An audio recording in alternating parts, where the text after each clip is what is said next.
La parole est à Madame Annick Girardin, que l'on écoute en silence. Monsieur le ministre, alors que notre pays a besoin d'emplois, de projets économiques et d'espoir, nous n'avons pas le droit de négliger le formidable atout que représente notre potentiel maritime. L'heure est venue d'accélérer la cadence des réformes et des choix politiques, de briser les freins administratifs, de recréer un climat de confiance avec les acteurs socio-économiques pour relever enfin le grand défi de la croissance bleue. Comme vous le savez, le secteur du transport maritime attend aujourd'hui des orientations fortes du gouvernement.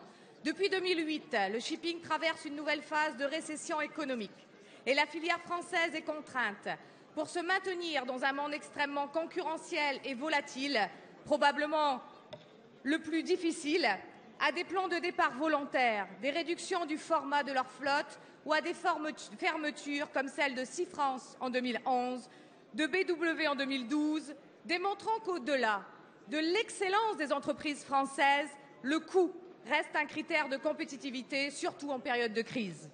Selon une étude récente, le pavillon français serait 20% plus cher que ses équivalents danois, britanniques ou luxembourgeois. Il est donc urgent d'agir pour redonner à nos entreprises une place sur le marché européen et mondial, mais aussi pour sauver nos emplois de marins français et garder notre indépendance d'avitaillement. Vous devez prochainement installer, Monsieur le ministre, une mission parlementaire sur ce dossier. Mes syndicats et armateurs ont déjà fait certaines propositions. La réforme de la loi de 92 sur la sécurité des approvisionnements stratégiques, l'imposition des normes sociales françaises aux entreprises venant travailler dans nos eaux, l'assouplissement du calendrier sur les émissions du soufre en Manche, mer du Nord, le lancement d'un plan d'investissement pour passer nos navires au GNL, ou encore la réflexion sur des modes de financement alternatifs des navires. Monsieur le ministre, ne pensez-vous pas que des réponses concrètes sur ces différentes propositions doivent être apportées rapidement?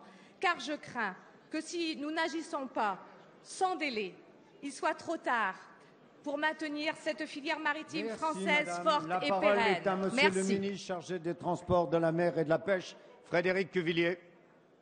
Merci, Monsieur le Président. Madame Annick Girardin, en effet, la France ne peut pas s'enorgueillir d'être la deuxième surface maritime mondiale et d'avoir le 28e rang pour sa marine marchande.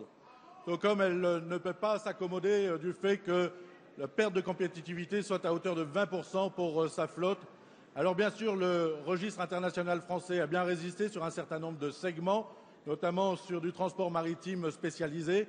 Mais puisque vous appelez à des mesures concrètes sont prises par ce gouvernement. D'abord, je rappelle, et vous l'avez souligné, que c'est ce gouvernement qui a eu à faire face aux conséquences de l'absence de décision de nos prédécesseurs sur la situation de SeaFrance, de 1500 emplois qui ont été menacés. C'est ce gouvernement qui est aux côtés de Brittany Ferries dans les difficultés qu'il rencontre.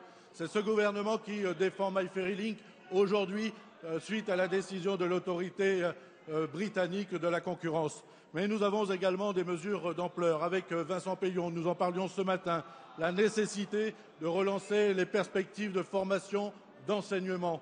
Nous travaillons notamment également à l'enjeu de la substitution des émissions de soufre par du gaz naturel liquéfié aux côtés de Delphine Batho avec Arnaud Montebourg.